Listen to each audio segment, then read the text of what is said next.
All right, welcome back to the Trauma Therapist Podcast. My name is Guy McPherson. My mission is to help trauma therapists be their incredible selves, to be human, to be real, not just a clinician. I'm a big believer in who we are is more important than what we know. And this requires cultivating authenticity, genuineness, and vulnerability, and that requires intention. You can learn more about my courses and workshops by going to thetraumatherapistproject.com. That's thetraumatherapistproject.com. Let's get started. So 5, 4, 3, 2, and 1. All right, folks, welcome back to the Trauma Therapist Podcast, and I am thrilled to have back Esther Goldstein. Esther, welcome. So excited to be here. Guy has been someone who is part of my trauma therapist training experience. So I'm excited to be here and so much respect. Appreciate that. So Esther first joined us on episode 348. Super excited to have her back. She's a licensed clinical social worker in the 5 towns and surrounding areas. As a trauma specialist, trauma educator, and founder of Integrative Psychotherapy, her goal is to make sure that her clients are set up with just the right customized therapeutic experience to help them along the healing journey. She comes to this field first as a fellow human who appreciates human struggles, unknowns, and challenges, and her approach to therapy is highly collaborative and integrative. She says, it's about you, your life, your goals, and how I can be a strong, skillful support to help you navigate whatever you're facing. Esther, welcome back. Thank you. So before we get going here, remind everyone where you're from originally and where you are currently. I'm originally I grew up I was born in Canada, and then I was in Brooklyn for some time, then Rockland County, which is one of the suburbs in New York. Then I grew up here in Long Island, which is where I live now. I was in Israel for 5 years. I did a postgrad at Hebrew U. And now I'm back in the 5 towns in Long Island in New York. Yeah, like an hour from New York City. Explain to people what the 5 towns is. Yeah, I love that. Okay, so there's 5 towns. It's kind of known to be these small community life, but it's kind of grown a lot. It's in Nassau County. So the 5 towns are Lawrence, Cedarhurst, Woodmere, Hewlett, and Inwood. It's part of the South Shore, so we just call it the 5 towns. But I live in Woodmere, and my practice is in Cedarhurst. So awesome. So I'm originally from New York and lived in Long Island for a little bit, and that just sounds like the LI Long Island Express, the the train. The next stop is Hewlett. We're heading towards Cedarhurst. Okay. Right. Yeah. So welcome back. So what are we going to talk about today? You told me before, but share with our audience. Yeah, I want to talk about this topic. I mean, there's so many different topics and there's so much wisdom that you have that I kind of want to interview you. But I do want to talk today about the fact that when it comes to emotional healing or trauma healing, oftentimes we get sicker before we get better. Okay. What does that mean? What do you mean? What I mean is, so I actually have this, I don't know if you saw, but I created this like a training for my staff called Trauma Therapist Training. And I just created a lot of content and information and I opened it up to the public. And yesterday in the meeting, we were talking about some of the attendees were talking about the fact that sometimes their clients, when they reach out for help, are doing okay. And then as they start engaging in healing work and going a little deeper, they become more symptomatic, or they were okay and they're reaching out for help and they're symptomatic. And they were just confused because it's like, doesn't therapy or healing or any kind of emotional awareness process isn't the promise, especially for marketing, to heal? Come to EMDR and in 3 to 5 sessions, all of your flashbacks and anxiety will be poof gone. Right. Yeah. So, all right. So give us some details here. Okay. Why is that? Yeah. Why is that true? Yeah. So I really wanted to talk about it because then we ended up having a conversation about ourselves and commitments that we've made in our own lives or areas in our own lives where we feel strong or sensitive. And I was sharing how in some areas of my life, I can feel really solid and in other areas I can be fragile or be tending to an area of my life. The reason is when it comes to, let's say, specifically to trauma healing, right? Or any kind of looking at something, right? I always say, like, let's say you have like a boo-boo, you have a Band-Aid, you got a little, you got a scratch, and then there's bacteria. And then there might be an infection growing, right? You just cover it up with a Band-Aid because it's painful. Let's say you're outside and you're hiking for a few hours, or for some people, a few days. And so you just put a Band-Aid on it for temporary, right? Relief. It's not like a life-threatening situation.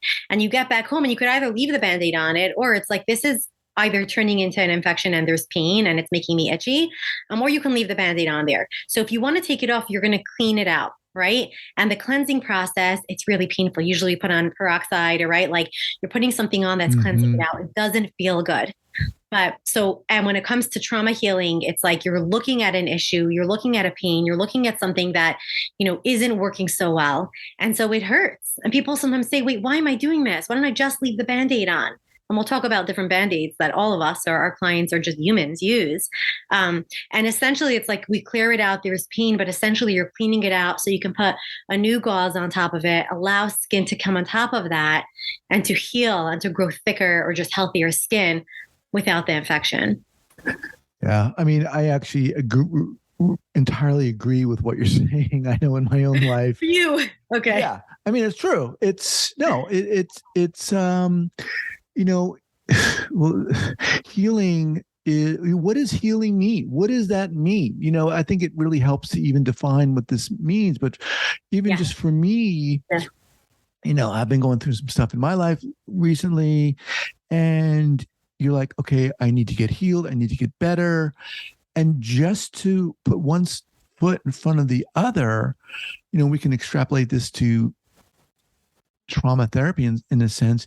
As a client, as a person who is healing, you need just to exist, just to move forward. And to do that, you kind of you manage. But to move further on in the healing process, it requires a certain self-awareness, which requires getting in there and looking at things and being willing to do that. And that's hard. It's really hard. It's so interesting. Somebody said something like, what if you don't want to do the work? I'm like, do you think therapy is always fun? And let's not even talk about therapy, right? You're saying like you're navigating some stuff, and I do think it's a great idea to define healing, which I would love to do with you in a minute. But just showing up to life with a level of emotional awakeness can be like gut-wrenchingly painful, right? And it's like, oh, how do I even put that one foot in front of the other? It's not this sexy, like, I'm healing, ba-da-da-da-da, right? It usually doesn't feel that way. Yeah. Yeah, there's nothing easy. I mean, just to exist in life, it's hard. Things are hard. Life is hard. And it takes a lot of courage to be someone who's experienced trauma and to pick up the phone and to walk into someone's office. Because oftentimes as a client, when you're first reaching out, you don't know what the hell's going to happen. You don't know what's going to go on. Yeah. And hopefully you're in good hands with an experienced clinician. So how did this come about, this idea for you? The talking about how healing takes pain. Just so we define healing for a minute, because I love that you said that. I want to just define it as the process of someone choosing to consciously to look at a part of themselves or something in their life so they can make a change. And it might feel like you have a choice. Like maybe you have a partner that says, well, you're really not present, or maybe you notice that you're drinking too much alcohol, or maybe you're feeling kind of stuck in life, or maybe it doesn't feel like it's a choice. Maybe you hit like a really high where you're just very anxious, irritated, can't sleep, or maybe you're hitting a low and you're just not feeling good.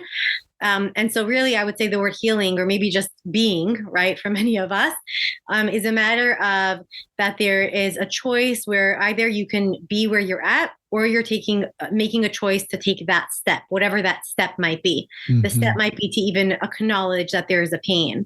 The step might be to pick up the phone. The step might be to leave a therapist who's not right for you, right? The step might be to read a blog when people have been telling you to get curious, or for yourself to look at yourself in the mirror.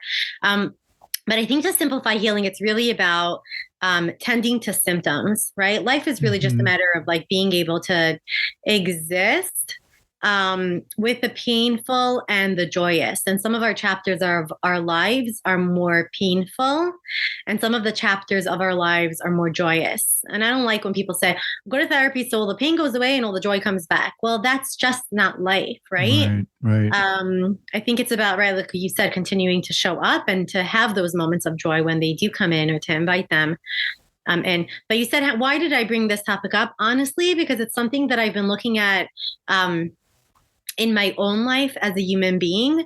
And also, like, you probably, I'm sure you have this as well. Like, we're all doing this thing called humanity. None of us can outrun each other in the human race, right? Like, I remember asking some consultants in a training, like, but how do so once it's rumbly and tumbly life, like, when do I get to the plateau? And one of my consultants, she was like, never. And I was like, no, come again. When? And she's like, never. So I was like, no.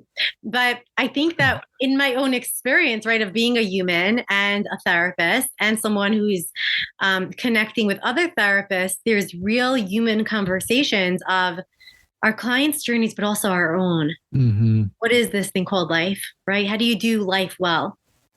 And as I've evolved, like, I think it took a number of years of being a therapist and then being in my own therapy, but really, like, getting access to knowledge, which I know you do so much on here, which I want to thank you for sharing with the world. Yeah, really, about trauma, is like, I had a deeper layer of healing and awareness that I was doing for myself. And it felt so uncomfortable. And even now, like, there's pieces where I'm like, it's not shiny and glossy, but there's a level of awakeness and realness that is the gift of just doing the work, or being an emotionally awake person. So I wanted to, and I wanted to bring up the conversation, because I know so many times clients reach out and they say, like, isn't therapy supposed to be making me feel better? And they feel lost or confused. And I think just giving people knowledge about the process of change or healing, or looking at your life, secrecy or shame or struggles, or just like reality, can be a mixed bag, and how to still keep plowing through. So really, my message is about hope in the process. Yeah, no, I appreciate that. What is your take? What have you experienced with your fellow clinicians or the people you work with? How do they sit with this idea that therapy isn't always, rainbows and butterflies, and it's not easy? I mean, are you seeing other therapists or the people you're working with or training saying, really, or what? Yeah, it's very painful. I think that when we are therapists, or when we're people who have people reaching out to us, we need to be dancing in two different platforms. On the one hand, it's like, I'm here with your pain, and either, like, I'm here with you and I see that we're about to notice something that has emotional pain, and I'm almost tiptoeing myself to walking towards that, even though that's really what's going to allow you relief. Or you're in pain and I actually want to help you reduce some of the way that your body is experiencing it, because it's so intense. Or you're deep in it and, like, I'm going to hold your hand as we move through it. So who is it that said, I mean, a few of the expert therapists talk about how, like, really being a trauma therapist is that you're being impacted by a stranger's story, right? Like, your story is changing me. It's engraving a story, a really meaningful story and experience in my life. So there's being with the pain, and then there's being with possibility. And I think holding that dance and holding both of those is a real challenge. And I'll tell you why the challenge is there. Not just because we all come into the therapy field because we have our own healing that we need to do. Like, anyone who I know who's in the field, like wounded healers, some more acknowledge it and some more engage in their healing than others. But I think it also makes us confront, right? So there's this piece of, I want to take your pain away, but I want to take it away temporarily, but also really help you engage if you're ready for the longer term healing. And to give you some hope as well to get through. But I think there's the second layer where, like, in this conversation I had yesterday with some clinicians, they said, we're in this because we want to talk about our clients, but we're realizing that there's so much that it's making us look at ourselves. I'm like, oh, there should be like a warning, right? But it's also because then it makes us look at, like, working in this field or working with people who have, trauma, it's very evocative. It's very emotionally evocative, where it's almost like it brings up some of our own dormant stuff, right? And so it's like, how do I sit with pain and how do I sit with hope? So I notice sometimes the struggle of like, should I walk with this person towards that? And obviously some of these are clinical questions of, making sure your client's nervous system is regulated and you are, giving them the right skills. At the same time, really what all clients need is that steady grounding voice that says, I'm not afraid. Mm-hmm. We're going to figure this out together and I'm going to hold your hand. But it's a very uncomfortable experience for many. So yeah, I do find that it's, walking those two lines that can be tricky sometimes. So yeah. You've obviously been doing this for a while. You have experience. How did you get to this point? Was it when you first got into this field, was this your attitude? No. What was it like? What was your perspective? I came into the field to help people's pain go away. I thought I have a huge heart and I'm just going to smile and tell them how amazing they are and how no matter what, like, difficult times, the quote, like, hard times don't last, right? Tough times don't last, but tough people do. We do, but then we have stars and then we have to, live through life and love and being and, work on our nervous systems. And it's not so like, oh, you survived, now move on. I think this is really more a story of my own self and my own learning. But really, I do have to tell you, Guy, that your podcast really gave me so many gifts. Like there were so many times I was driving back and forth. I was getting consultation from Dr. Bradfoot, who's a psychiatrist at Montefiore. And then I was getting like consultation from Lynette Danilchuk. I remember just driving in the car, always listening to your podcast, and the wisdom of so many of the trauma educators ringing in my ear were so helpful, and they still are. So I really want to thank you because you're one of like the first voices that I am just saying like that you brought so many like so much wisdom together. No, I didn't think that. I thought that I think I mentioned this. I thought I was going to be a lawyer. And to speak up for children of adoption or divorce. And then, but I wanted to be a mom as well. And I think it was probably like a fantasy. Like I wanted to be like some some impressive, strong woman in the courtroom or like a CIA agent, like that power woman. Mm-hmm. And then I realized power is not really a matter of like how you show up, but it's an energy and who you are and what you're conveying. So then I went into the field of social work. And yeah, even as a social worker, I thought I would just be like a big loving soul.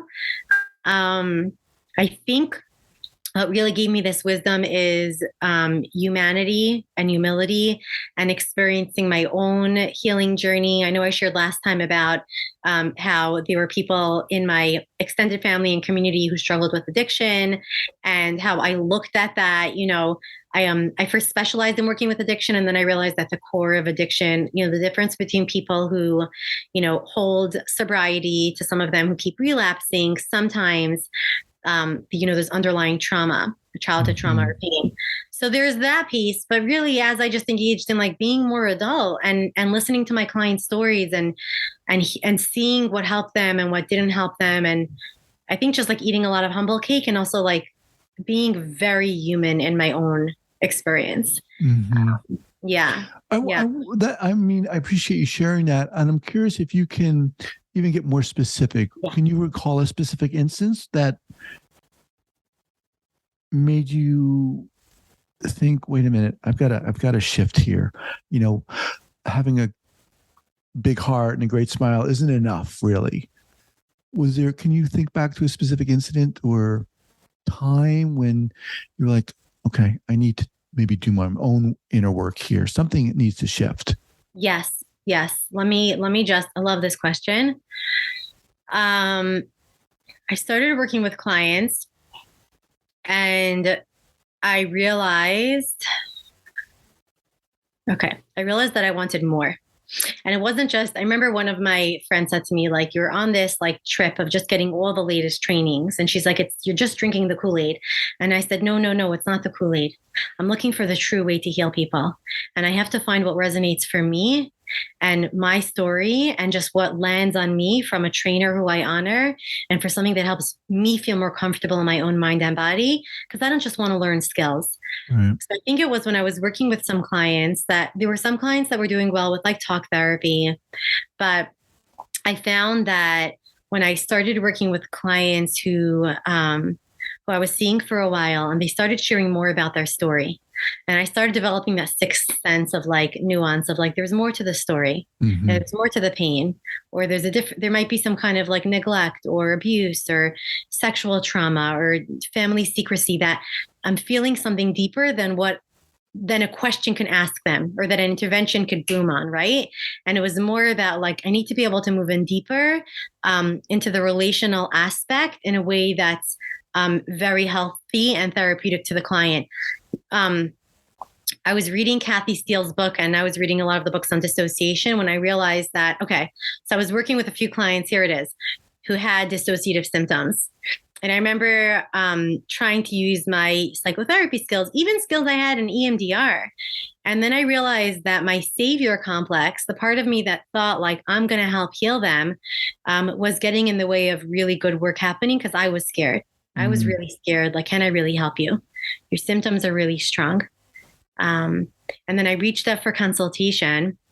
And I remember a consultant was talking about like, we're not just looking at you as the therapist and your client as the patient, but can we look at you as a person and then you as a professional and both of those parts of you and then your client. Mm-hmm. And I think starting to realize like the part of me that so desperately wanted to help them heal was really a part of me that was feeling powerless.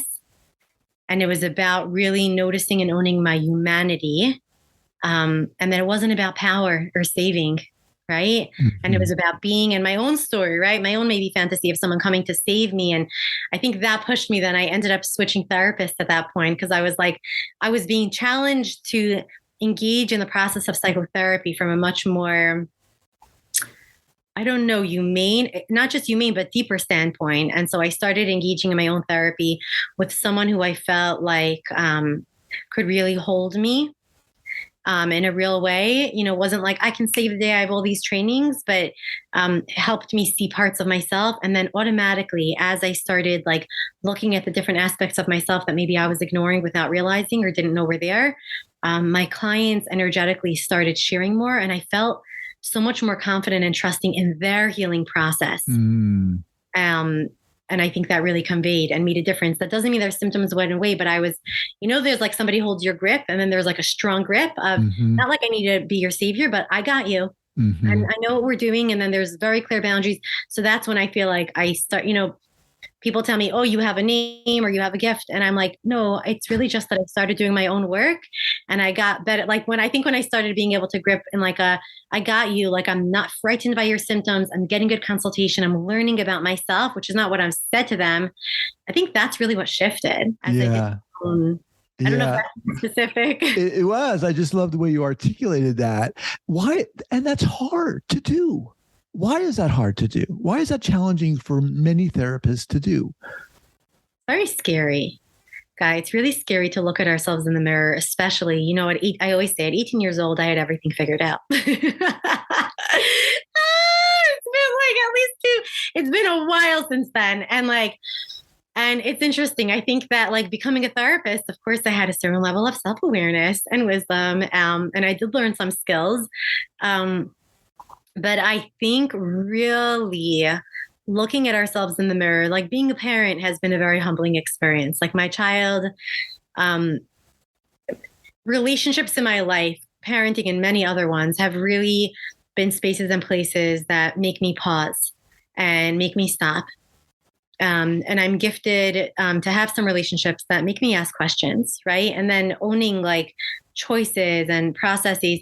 I think it's hard because it's scary.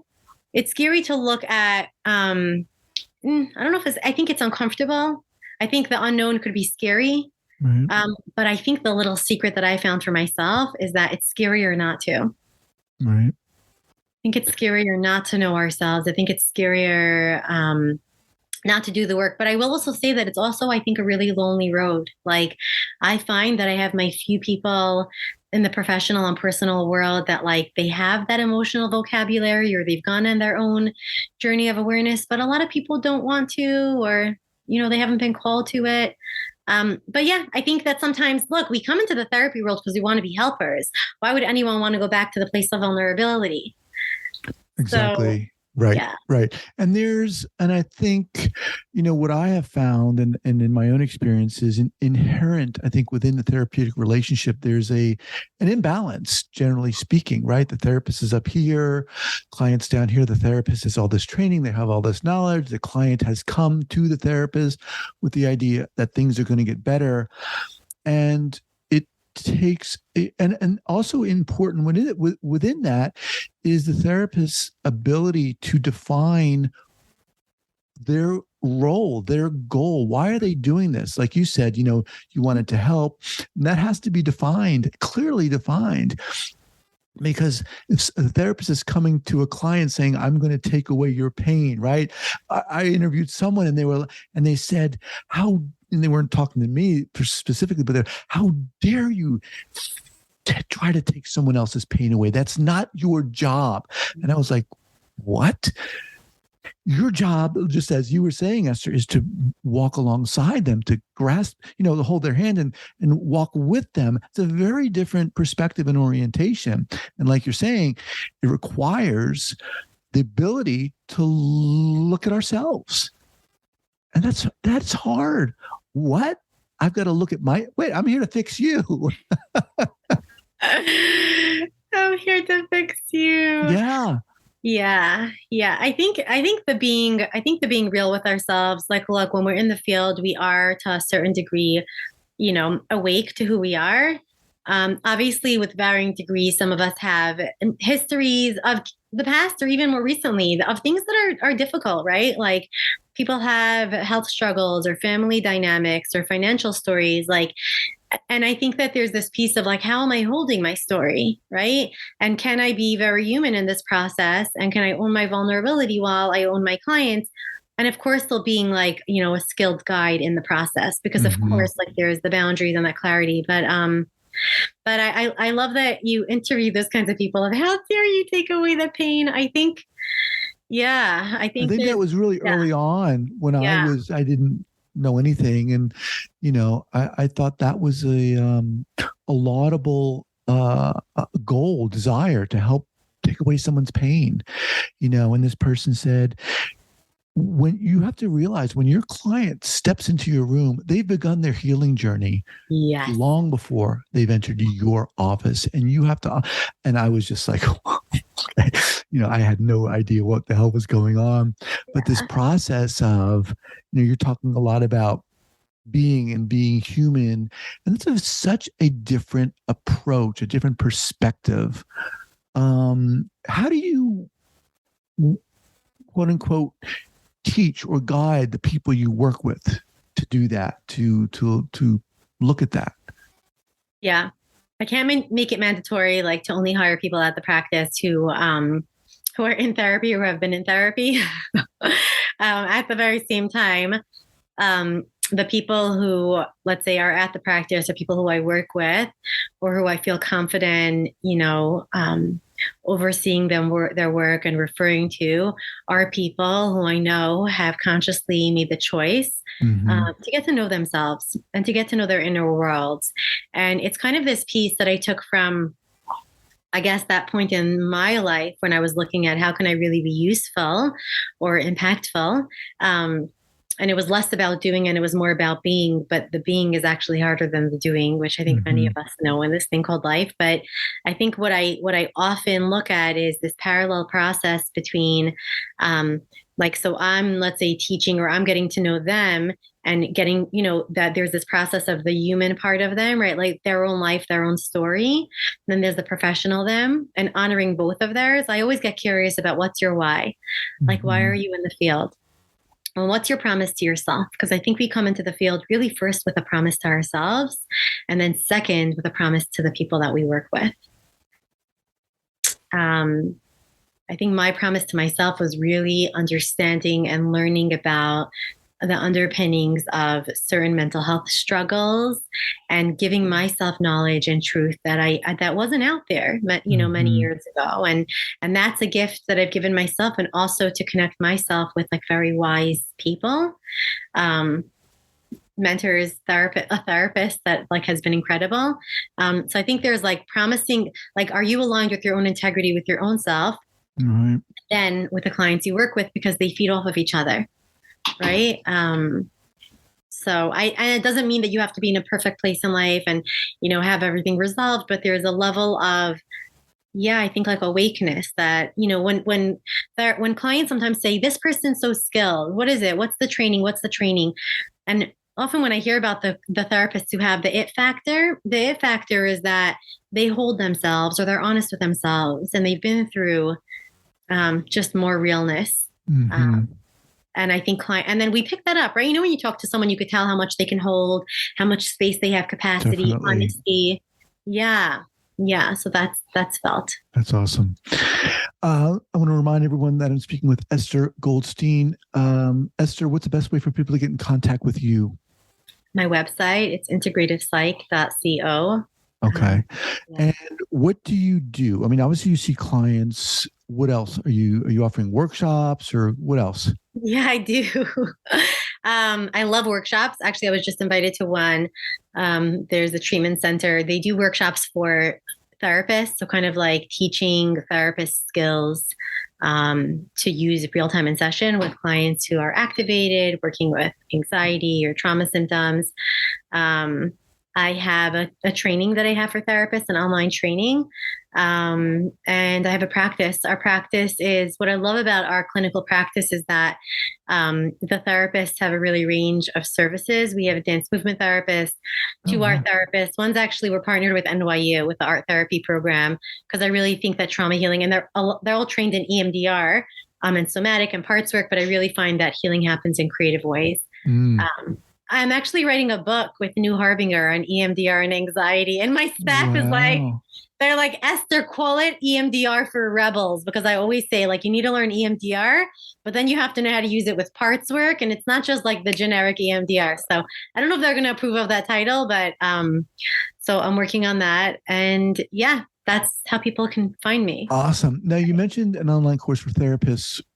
Give us some more specifics about that. Who's it for specifically? Yeah, so it's a trauma training. So essentially, I created, like, it's 10 modules. It's an online training program for therapists or psychiatric nurse practitioners. Honestly, I had a few people. I had somebody from Iceland who's working at a drug treatment center, and she was talking about raising awareness for her team. And then somebody who was working with veterans and with PTSD and opening her own center. It's for therapists who want to either refresh their knowledge in being trauma informed, or therapists who have learned about trauma or are seeing clients in their practice, but they want to take them to the next level. So we're working on the CEU process for approval. It's a 6-month program where there's videos. We go through like the making of a trauma therapist, knowing your why, the history, evolution. And then there's like assessments, interventions. There's a lot of exercises that include like somatic and parts work. Wow. Honestly, it's like a training that I needed 10 years ago. And I just felt like, so there's a training aspect and then there's consultation. The community is honestly, I think, the most powerful piece, how people get to know other therapists around the world. And they kind of, even beyond the group, it's like just supporting each other and knowing that each other exists. So awesome. We'll have that linked up here at the show notes page at the traumatherapistpodcast.com. Esther, awesome. Got to have you back again. I love talking to you. Thank you so much for being here. I'll look forward to it. All right. Thank Bye-bye. you.